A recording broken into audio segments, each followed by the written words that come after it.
আমি মোহাম্মদ শাকিল, ৩ নং ওয়ার্ড জালকাঠি, সুলতান হোসেন খানের বোনের ছেলে।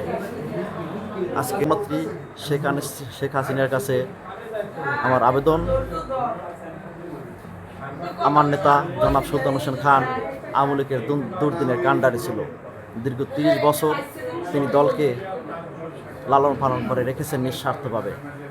তাহলে কে বা কার উদ্দেশ্যে? সে তো আপনারই মতাদর্শের অনুসারী, মুজিব আদর্শের অনুসারী, ডিজিটাল বাংলাদেশের রূপকার মানস কন্যা শেখ হাসিনার আদর্শের অনুসারী। তবে কেন এই হামলা, কেন এই জঘন্য হামলা? এই হামলার সুষ্ঠু তদন্ত সাপেক্ষে বিচারের দাবি জানাচ্ছি।